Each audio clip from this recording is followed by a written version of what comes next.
Hello everyone, this is Serious Trivia. Welcome back to another preview video for the upcoming Troy DLC, Ajax and Diomedes.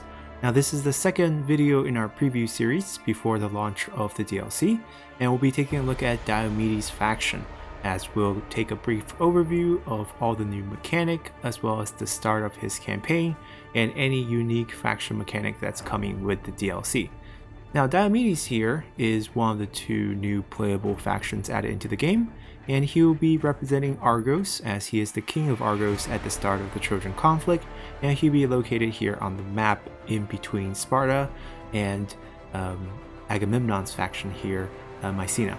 And he has two unique faction mechanic, as with all factions in the game, and they are Argos Finest and the Master Strategist. Now Diomedes here, for his first mechanic, has something to do with how his faction will acquire the new Paragon Units.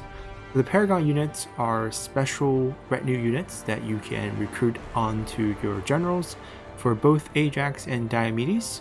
For those of you who have seen our Ajax preview, you have already seen how Ajax acquires Paragon Units. He has to defeat them in challenges. For Diomedes, it's a bit different. For him, he is as a member of the Epigoni. Diomedes can call his companions, veterans that are known as Strategos, to train troops for him. And these companions will become leaders of these newly trained Paragon units, and they're scattered across maps in different cities. You start out with a few of them available to you. They will spend many turns training a unit where they becomes the commander of the new Paragon unit. Now, you have to capture new cities where some of these Strategos are located to acquire them, and they can only be used once before they are depleted, and they will become these new units for you. So that's how Diomedes here will gain access to Paragon units. We'll take a deeper look at this once we jump into game. Master Strategist is a mechanic for the faction where you will get many missions against your enemies. So let's say you declare war on new faction, you'll get a list of missions dealing with that faction. Some of them will be like capturing the enemy capital, defeating the enemy leader in battle, defeating one of the enemy generals in battle. And every time you complete one of these missions, you gain a faction unique resource called Dominance. And once you have Dominance, you can use it to negotiate deals. So basically it's a currency that you can use in diplomacy. And when you use it, you end up intimidating other rulers into unfavorable deals because Dominance becomes a set value in these negotiations. For those of you who are familiar with Total War 3 Kingdoms, this is quite similar to Intimidation by Dong Zhuo's faction, where you can spend part of your resource to gain points in diplomacy, and kind of the same effect here.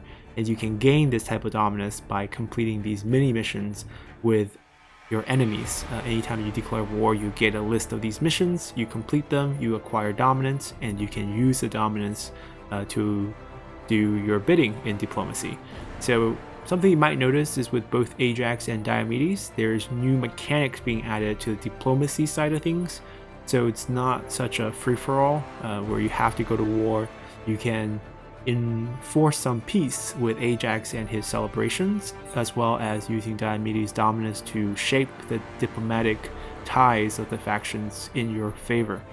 Now, his recommended playstyle, Diomedes' roster specializes in crushing attacks with well-rounded axe and sword infantry combined with quick flanking units from surprising locations. So you're more of blunt instrument, so to say. You're very offensive minded. Your troops are very nimble because they tend to have vanguard deployment as a special skill. So for example here, not this one. So we have vanguard deployment on the Night Runners. They can hide, and they also have stalk, so they can remain hidden on any terrain. And Ferocity. Ferocity is something that's shared among pretty much all his unique units. We can see it here. Basically, before you hit 50% health, as long as you're over half health, you gain 20% weapon damage and 20% melee attack. So weapon damage is your damage, melee attack is your hit rate. So you hit more accurately and you hit harder, as long as you're over 50% health. Once you drop below that level, you lose this bonus. So all your units tend to be quite aggressive. And this heroic axe runner that they're showing also has vanguard deployment. So you can kind of hide these units behind enemy lines to create flanking positions.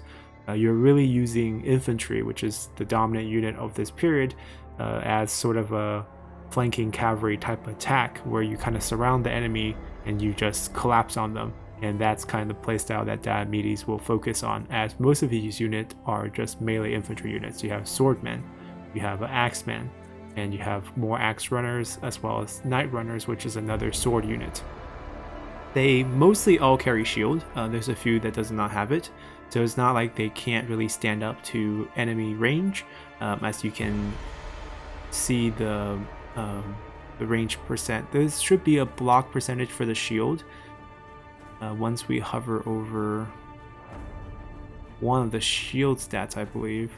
Maybe we can't see it here, but we're going to be doing a more detailed unit analysis of all the new units being added for both factions tomorrow. So if you're interested in that, come back for that one. For this, we're just trying to get a feel for each of the factions, talk about pretty much every single point that's being added for them, and play out a few turns of the campaign just to get a feel for how it would play. Now, for our hero here, for those of you not familiar with Diomedes, the legendary hero himself was renowned as one of the deadliest and most cunning military commanders to enter the fray against Troy. A seasoned veteran despite his young age, he had already participated in more battles than his peers at the onset of the Trojan War. A paragon of heroic virtues, he was the goddess Athena's favorite and possessed such skills in battle that he was said to have wounded Ares himself. Diomedes slipped inside the walls of Troy with Odysseus to steal the Palladium, and was one of the handful of warriors who hid inside the Trojan horse to bring about the impregnable city's downfall. Athena granted him immortality after his death, which is kind of confusing. I understand what they meant by this, as in the gods are immortals in Greek world, and some aren't, but after you're dead, it's kind of pointless. But anyhow, he is the son of Tydeus and Diepo. I don't know how to pronounce that one, but it's fine. He gains 1 point of favor with Athena. It's not a lot because the decay is pretty hard, but if you can get a few priestesses with the right skill, you could halt most of the decay. It's 10 points per turn, I believe. Not so sure on that. Maybe 8. But maybe it's 8 after you get some of the priestesses. I think it's 10 points per turn decay. And you get 6% charge for all units, this army. And that's it. We'll be jumping into game to forge his legacy. Victory condition is exactly the same as all factions in terms of the total war victory. Antagonist faction, 100 settlements, 3 major cities. And we have Homeric victory. He has 1 extra mission, the most. He has 13. And you need 600 favors of Athena. So 650 is the max. So it's pretty easy to get to tier 3 and get over 600, but that's one of the requirements for a Homeric victory. You also need to maintain 7 champion units in your armies. And these would be the Paragon units. Not too hard. You basically have to find those Strategos around the map, have them train units. It takes quite a few turns to train a Paragon unit, but once you train them, they're available for immediate special recruitment. So we'll take a look at all that as we forge our legacy in the game. O Diomedes, chosen of Zeus, will you rise to the challenge of the coming war? Brother, your foolish passion has doomed us. Ancient Argos has already reached new heights under your rule, and your capital is second only to Mycenae itself in wealth and prestige. Warriors of Argos, our time has come. The Corinthians, eternal enemies of the Argives, have boldly taken Erchomenus. Now they dare to advance on Argos itself. Defeat them to remove this threat to Achaea and bring stability to your lands. The shadow of your father, King Tydeus, still hangs over you. His ill-fated mission to conquer Thebes ended in disaster and death. You have already taken revenge upon the city in his name. But now, rumors abound that an ill wind blows around Thebes. With wisdom and courage beyond your years, it is time for you to surpass even your father's achievements. Alrighty, so we already kind of mentioned both of these gameplays, so we're not going to be spending time to read them. We'll take a look at the panels respectively. Our first mission is to do battle with one of the Corinthians near our border, and we'll gain 250 food, 80 bronze. And if we first take a look at how we start out with Argos as well as one of its counties, I guess. This would be the bronze producing one, and we have lost the wood producing one to the north, to the Corinthians. Now the Corinthians hold this choke here towards the north, towards potentially Thebes. Thebes is calmed down. Our father launched an attack on it where he lost his life. We have since revenged him. That was when we were 14, I believe. I think at the start of the Trojan conflict, Diomedes was just 20. So he was quite young, youngest of all the kings that went, but he was the most seasoned because he was the leader since he was 14 and he had to lead the revenge tour for his father. So he's been in many battles already. So that's why he's described as a very seasoned warrior and very capable. As you can see, he wounded Ares in the conflict of the Iliad. But regardless, we are Athena's favorite and we are going to play into that with some of the mechanics. And speaking of the mechanics, we'll start by taking a look at Argos' finest. So here we can see that we have Strategos and unit types. So these are restricted based on what buildings we have. So if we have higher tier buildings where we can recruit better units, we will have those better units available. That potentially is something you might want to wait. Because if you look at your Strategos, each one will present a different bonus. They will be specialized in different things. These two Strategos are already available to us. We have them. And let's say this one can provide a 60% extra charge bonus of the Paragon unit trained by this Stratego, 20% battle speed of the Paragon unit trained by this Stratego, and they will gain the Strider attribute, which ignores forest penalties. So this is something you can use him for. Maybe if you have a unit that you want to have these bonuses, you basically select them, you select the unit, 4 turns for the training to complete, and they're gone. And when they're gone and the 4 turns up, the unit will be available for special recruitment. A new icon will show up and then you can just add them into your army. That's how Paragon units work for Diomedes. Now, how do we get more of these Strategos? Because you notice we only have 2. There's about 5 more that's locked right now.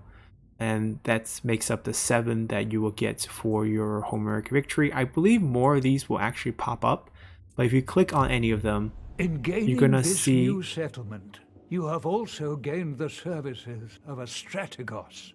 This tactician and teacher can train your warriors in the more subtle arts of war, giving your armies a unique tactical advantage. Right, as he explained, basically they're scattered around the different settlements on the map, and when you capture them or capture the settlement, they will join your service again.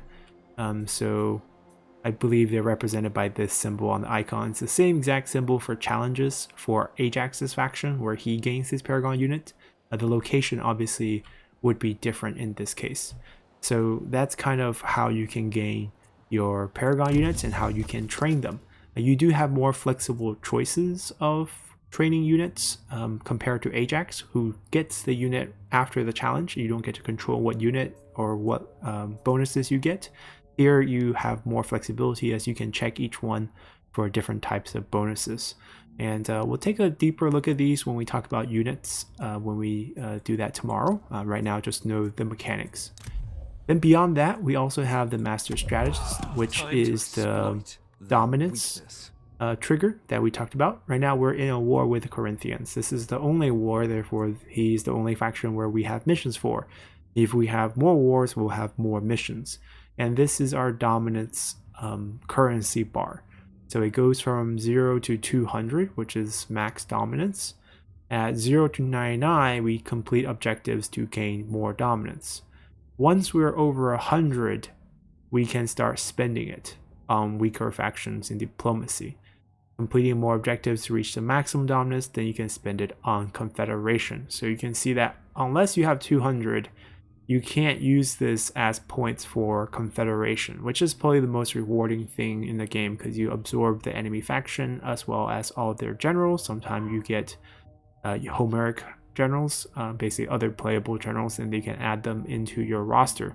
So once you hit max dominance, which is not too hard because you can see the rewards, one set of challenges here, 50, 60, 50, 40, is 200. So basically the idea, I believe the design philosophy is, as we beat up the Corinthians by taking their settlements, their capital settlement, by defeating their faction leader in battle, by sacking or raising another settlement, and by killing a certain hero, we hit 200. And we weaken the enemy to the point where we can probably use our dominance to confederate this enemy. So that's kind of the flow of this type of mission, and probably what the game is designed to do for you in terms of how to deal with your enemies. So it's quite neat. I think it's going to be quite useful. Let us get this over right now, with. we obviously don't have it available for us, but you know, as we gain some of these, we will. No need to negotiate with him, and that's the basic principle behind our two gameplay mechanic. In terms of unique buildings, we have a few as well. So let's just hop over to the building browser. Special buildings, we have the typical one, Diomedes Retinue. I think every faction has one of these, where it gives discounts for his special units, upkeep 2% for his Argrave's Swordmaster, Renowned Argrave Axeman, Heroic Axe Runner, and also get some charge bonus for the Heroic Axe Runner. The stat looks very small, but these are faction-wide. So if you can stack these, they can become quite powerful. And you also get +2 melee attack for your same units. Melee attack would be the hit rate, as a reminder. Then you have Arm Supplier. This is quite a powerful building in my opinion, especially in the early game, because you will reduce the upkeep cost of all your units in this province by 15%. You'll increase replenishment rate for all units by 3%, increase 1 to local recruitment capacity, and reduce happiness by 6. So the punishment is obviously happiness. On higher difficulty, I think that's fine. That's something you can embrace because you're going to be suffering through happiness issues in the early stages anyways, just based on difficulty. So this will just speed up rebel farming, which might not be a bad thing, especially if you can keep your units cheaper and also increase your replenishment rate and the speed which you can recruit new armies by increasing the recruitment slot by 1. Then the building chain that you have here is Strategic Camp, going all the way to Hall of War. This, like Ajax's buildings, has something to do with one of the particular gods, and in this case is the goddess of Athena, which favored Diomedes. And what you get out of this is an increase to experience for your heroes in the province, as well as granting a skill to any newly recruited hero or any hero who was spent 3 turns in this region. So much like how Hephaestus Temple can both grant and equip equipment on either newly recruited unit as well as existing units, this doesn't punish you from getting heroes later. So you could have this building first and then recruit and get the skilled tactician, or if you already have the hero, just have this building, have the hero stand in this province for 3 turns and you'll get skilled tactician nonetheless, and you get a hefty amount of experience while you stand still. So that's a neat bonus. I think that also plays into Athena's playstyle. So if we look into Divine Will and look at Athena, if you have Athena's bonus, you get morale to spear units, decreased fatigue, then you have melee attack of spear units going up, +4 rank for hero. So experience for hero is nothing new for her. You also get defense for shielded units, Gorgon's a special agent for her. All heroes are unbreakable in battle, which is quite nice, and 10 morale to all units in the hero's aurora. So it's kind of an encourage ability. And if you pray to her, you get increased rank to all units, as well as increase to local recruitment capacity, which is also something we kind of saw with the special building, so it kind of goes along together pretty nicely. It's going to be pretty easy for you to pick up Athena's points here, mainly because you will get them when you build your special building. Now obviously you don't have to build this, it's not completely necessary. I think if anything this falls off in the late game, because once you granted this to your heroes and once they hit max level, it's kind of pointless. But in the early game and the mid game, this will be quite useful. Maybe not a building you want to spam, but a nice building to have. So that's kind of the building structures for Diomedes here. And the last thing we should probably look at is his starting decrees, royal decrees. You start out with food and bronze.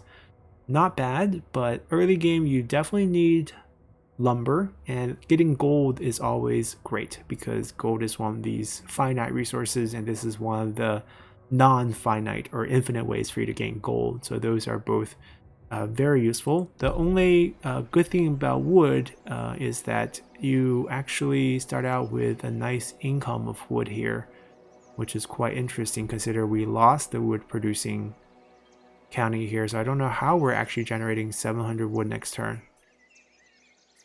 Like, none of our buildings should be producing wood. Very curious about that start.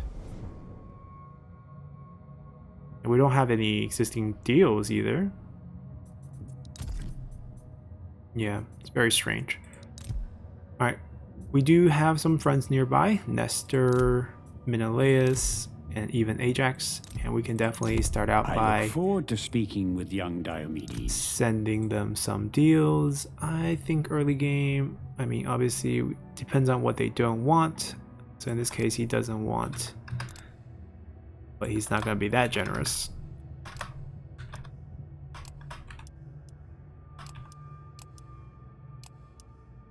And then he doesn't have any wood. I guess we get 3 food. Fine. Maybe, what if we see if we can get 9? 9 will be the same. 10 will be pushing it.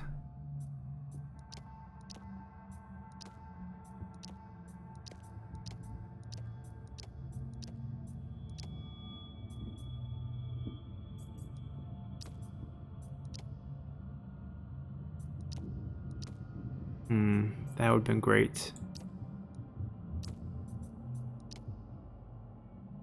The 11 times 8, 88.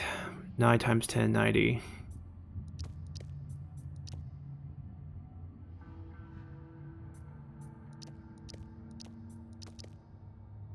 That looks like a fine deal. 72 instead of 90.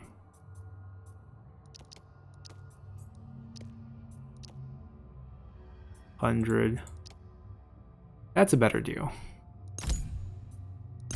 Without. And we're going to look for a couple other quick deals. Sparta. I'm sure we can reach an agreement. I'm sure too. He doesn't need food, or at least he doesn't need that much food.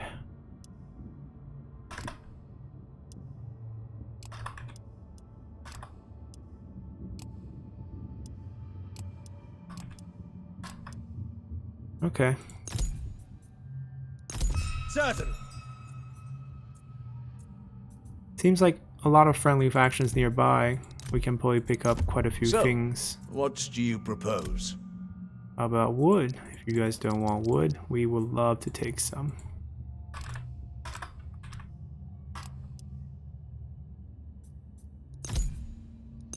Well,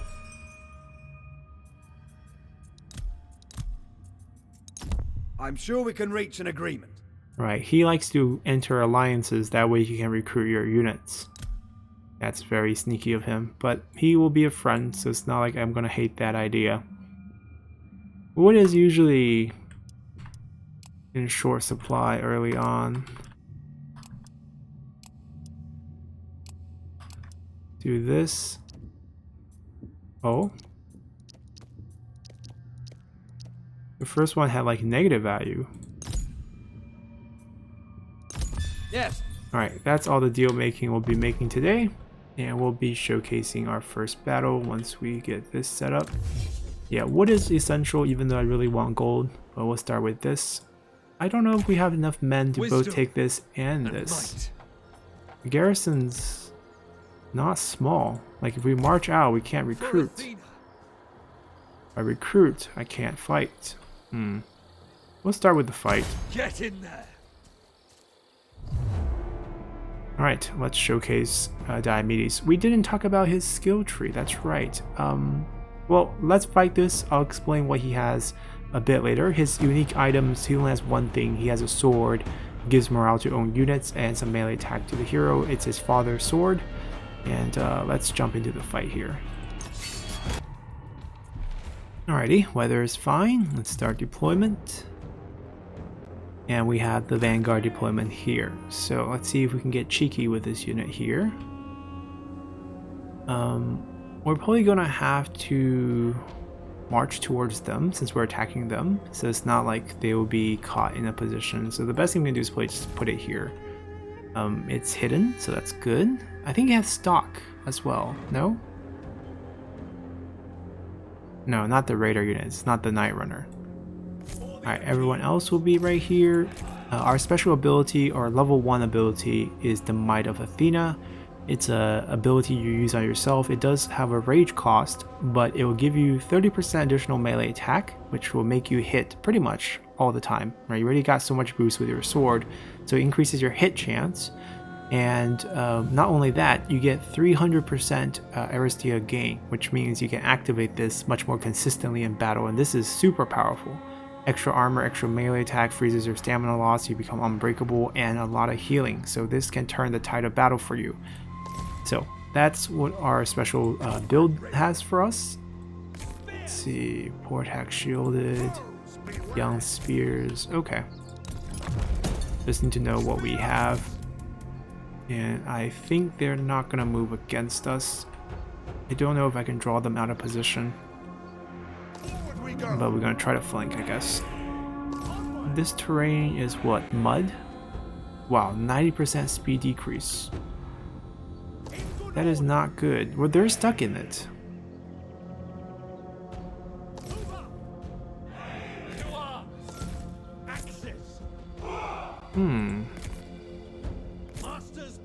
They're stuck in mud. They absolutely are stuck in mud.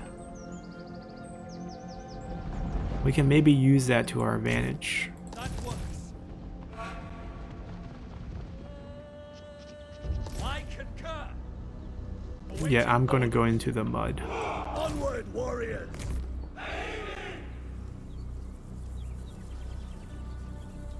All Yeah. good.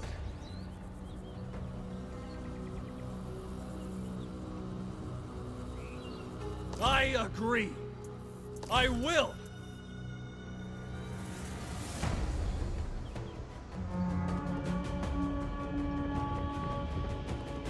Sons of Achaea!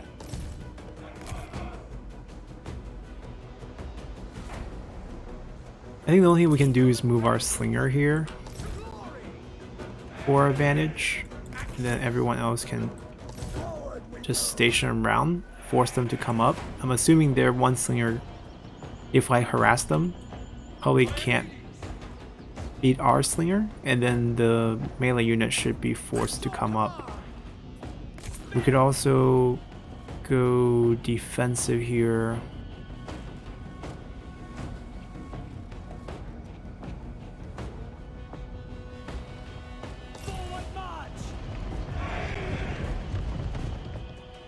Offer them something to hit.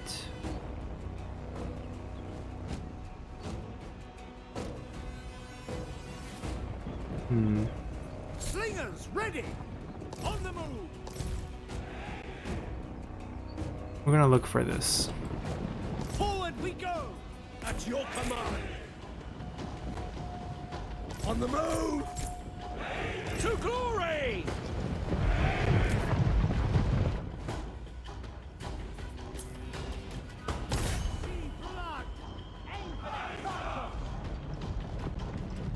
Forward march! That works. Hungry for glory! Onward, warriors! Go at them! Alright. They're turning. Diomedes!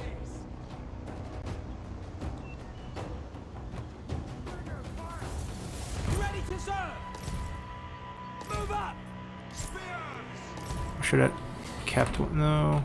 Maybe we should have moved. Maybe it'd be too slow. Axes!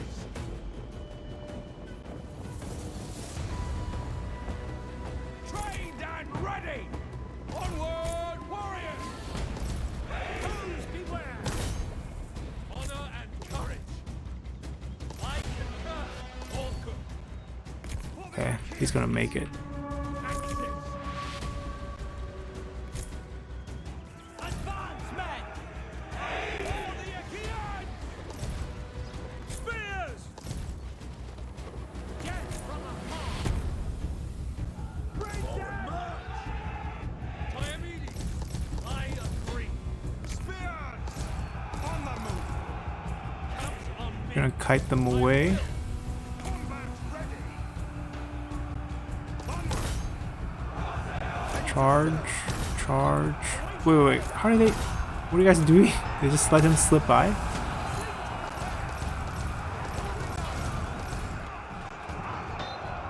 Alright, now we hit them. Wipe them out! Spears! Advance, men!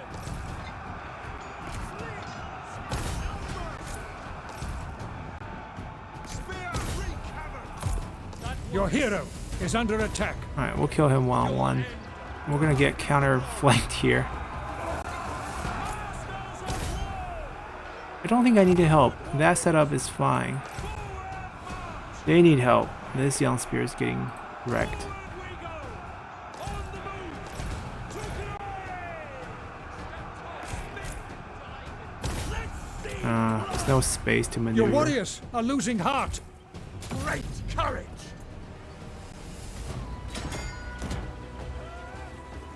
Alright, we're gonna wait for this to come up. That might be a bad situation, but we'll come back to this. Withdraw! Alright, they beat the chase. They're beat. It's okay. Duty over all! We're winning this. And then we get kicked in the face. It's okay. We have this cooldown coming up.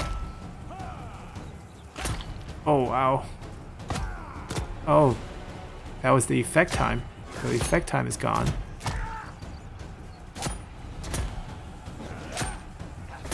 Man, we're just getting poked.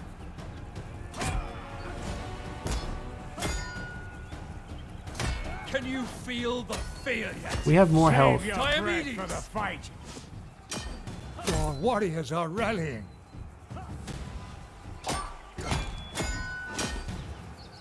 Come on, when will this activate?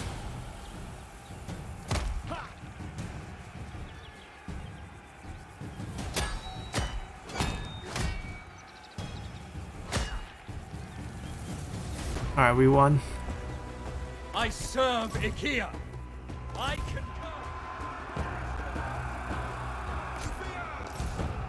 They rally back, come back. You can stop chasing too. Diomedes! All good!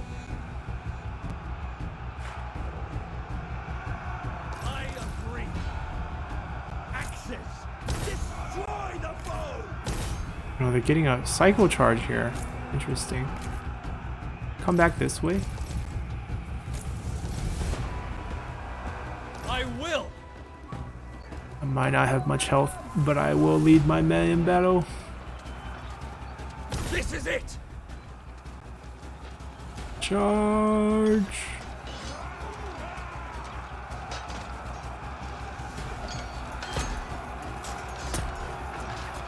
Ow, ow, ow, ow, ow.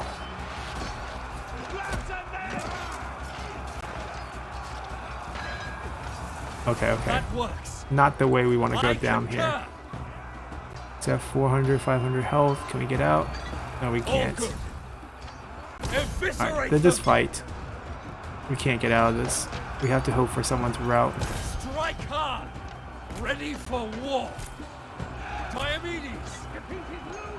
We made it. Victory is close They all enough routed. to taste. But that was close. 300 health.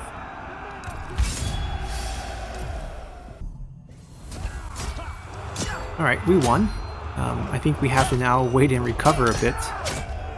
And we want to recruit more troops. Blood and gore, and it's all full glory here. Get some food. Hard work is rewarded. Right, our next mission's recruitment anyways. We're going to move back. Let's move out. And we leveled up, and now is our chance to take a look at the character himself. So, we already saw him in battle, and we kind of know what he does. The lineage bonus we covered on the front, the home screen, before we did the faction select. And he's a Homeric character, so he can't die, he will just get wounded. You get 20% to rage generation in battle. This is the same for all epic heroes, 3 influence in the region, 15 morale. Skill wise, we start out with Might of Athena. We'll have a separate video covering the detail of the entire skill tree. But for the first thing here, we can drop enemy melee defense, or we can increase our armor piercing damage. I'm going to take the offensive route here for our character.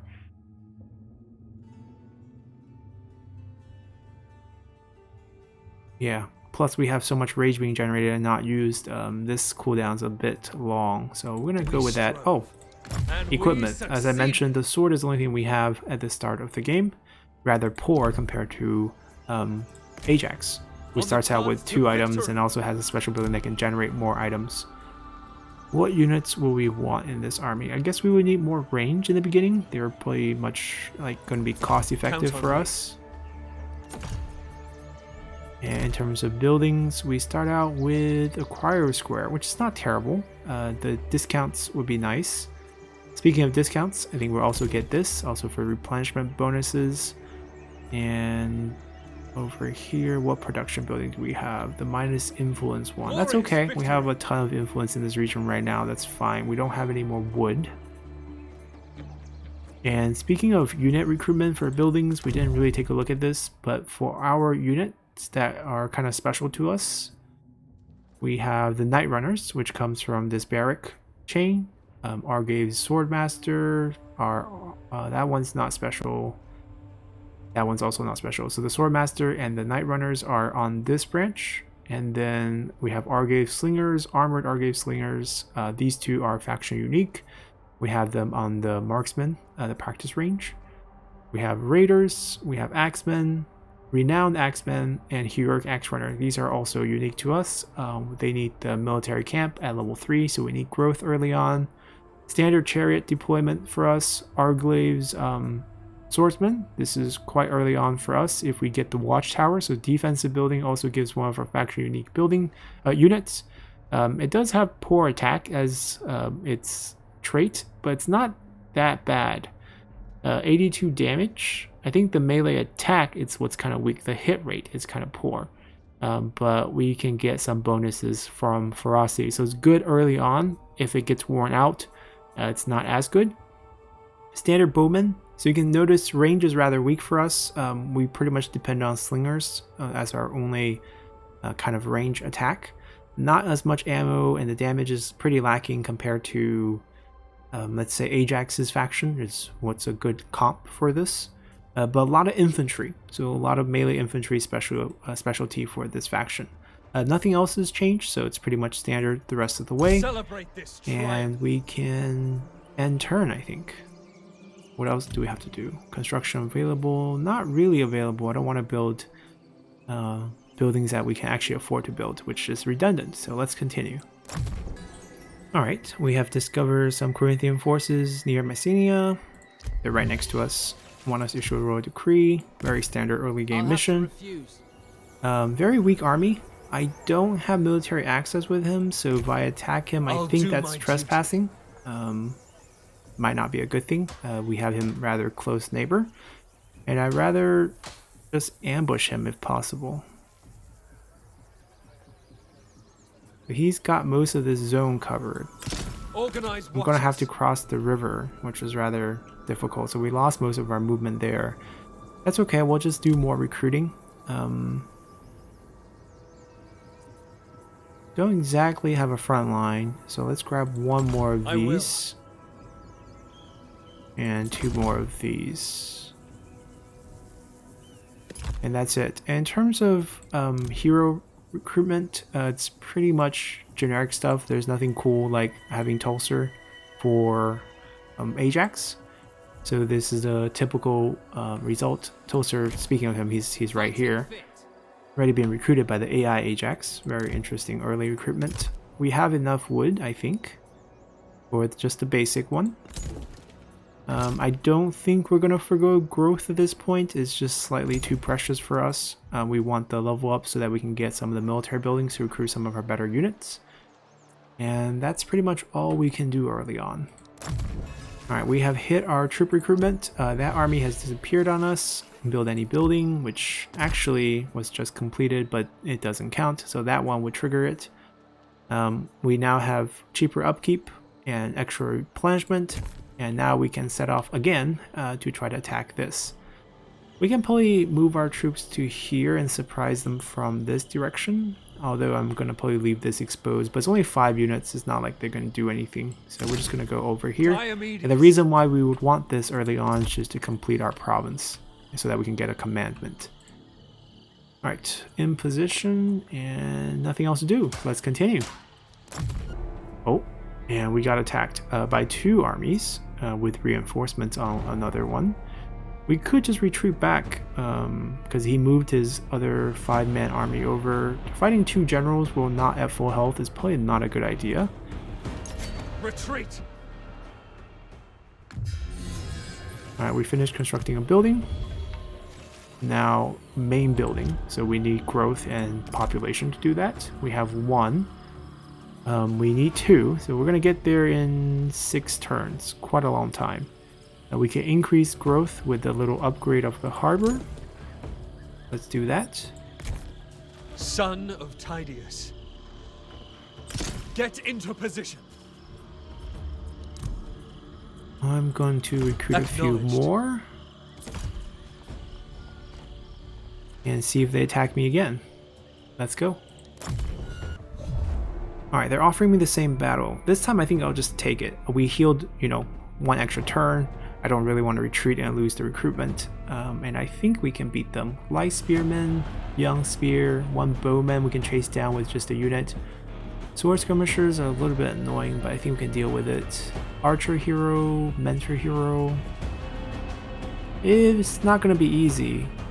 But I think we can do it, so let's fight. Alrighty, so here we are in the battle. Their reinforcements coming from behind them, which is fine. They're attacking us, so we can take up a defensive position if we want, and I think we do want that. We can use this patch of forest maybe to our advantage. We do have overwhelming amount of range, especially compared to the enemy. And I think how you use range units in Troy is more like scatter them. You actually kind of want to keep skirmish mode on for the most part, just to kite the enemy out of position, because there's really no cavalry threat. So there's really no need to... so skirmish mode is actually useful because you're not going to chase down when you run back. When you run back, enemy infantry can't really catch up to you, so you're kiting them the whole time. Whereas if there are, cavalry units, skirmish mode is basically suicide.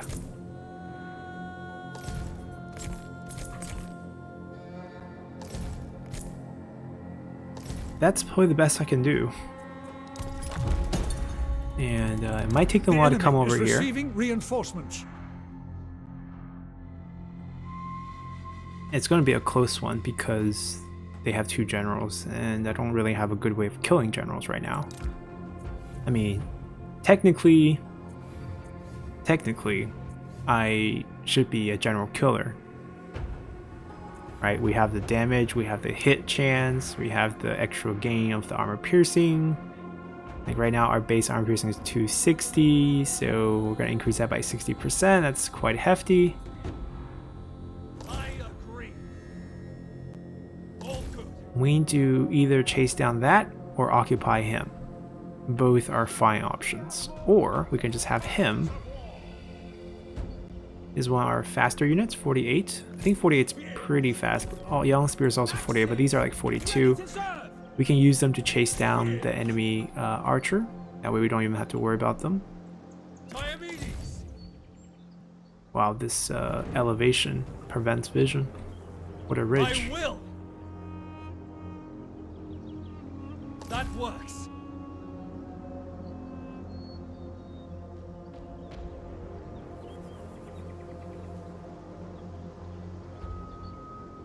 I concur. Slingers ready. I agree. We need to be patient because they're coming in 2 waves. So we can't come out when wave 1 collides, we have to come out when wave 2 collides.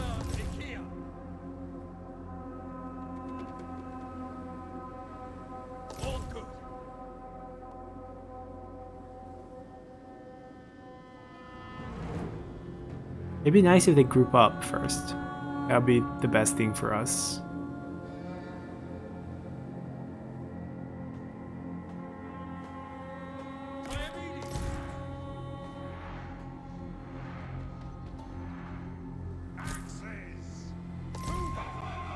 In case they kind of go into the forest for some reason, I'm trying to draw them to this side.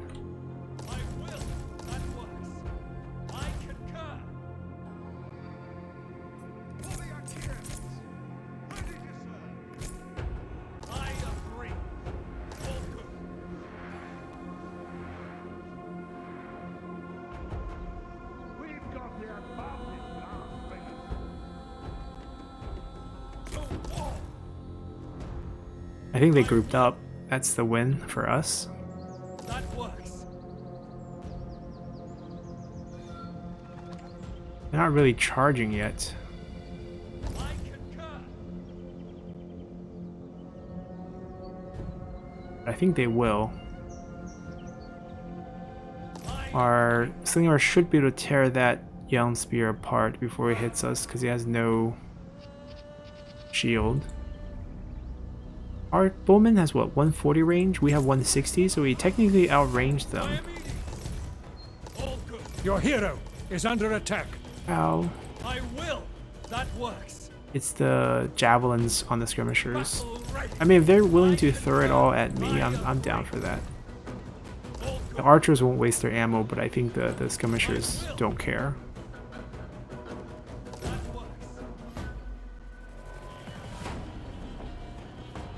They're taking up a defensive position? Really?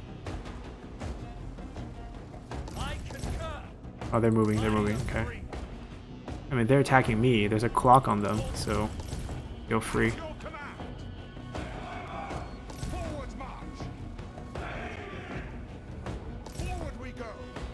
There they come. It feels like they're pivoting us slightly more flank than I thought.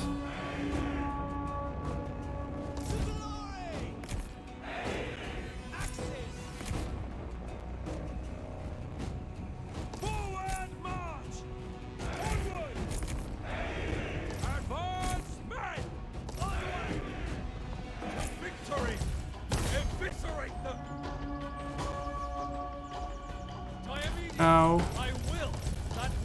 Javelins actually hurt. Javelins actually hurt.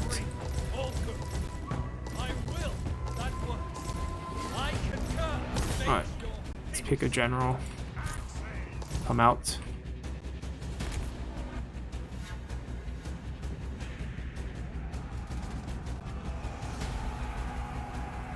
I'm gonna hold this position. No, stay on him, stay on him. Perfect.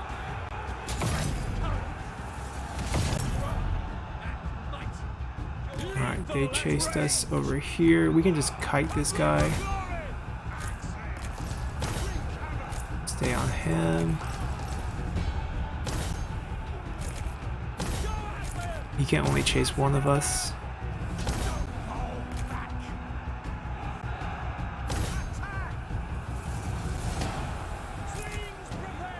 You can kite them pretty well. And And then when he's chasing the other one, oh, he's trying to flank. Smart guy. So for now, we have a very good shot at him without killing our own units. Alright, occupy the general, occupy the... Your warriors are losing heart. Great courage!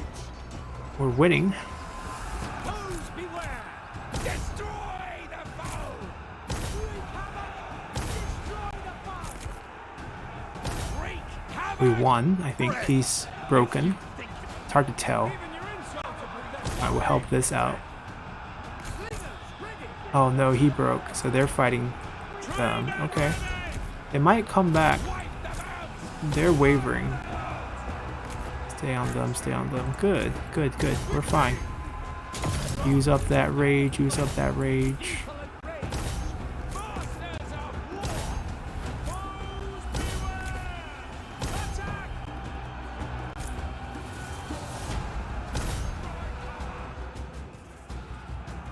Yeah, switch targets.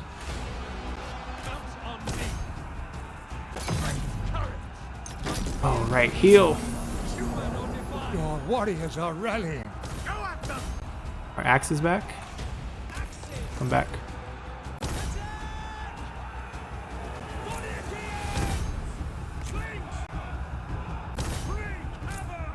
They broke. They broke. Hit them. Victory. They broke as well. Close enough to taste. Just gotta kill him, I think. There we go.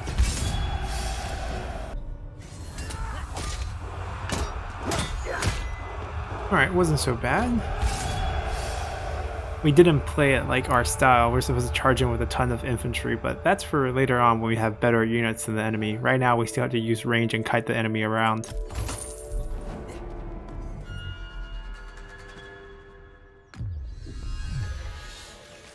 Alright, we're supposed to get 100 dominance. That's one of our missions now. Get a max size army. Diomedes. I think we just get this delegate. Oh, we cannot get this delegate. They have a huge retinue here.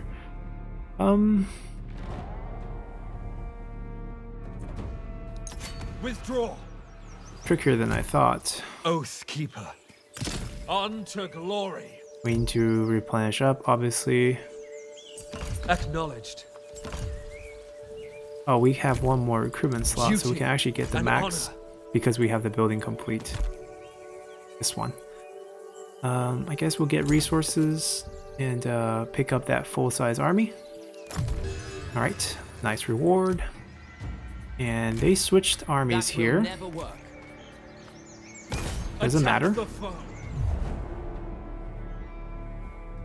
So, balance of power, no equipment. Doesn't tell me what the result of the oh, Cadmean victory.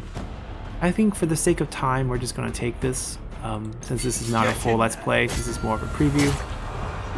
Got to see 2 battles already. And decapitation. Blood and gore. We haven't had that since our last playthrough here.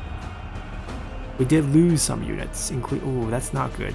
Probably should have fought that one if we were actually playing a full campaign. I claim this place. How gratifying. Daring. Pick up some nice trait here. Movement. Got a necklace. Auxiliary item. Grants passive hit point generation to a hero. That is insane, actually. Alright, good pickup for a non-Let's Play, but this is a good place to end it. We pretty much pick up the commandment for the province. Moving ahead, we have, you know, a couple more places to claim.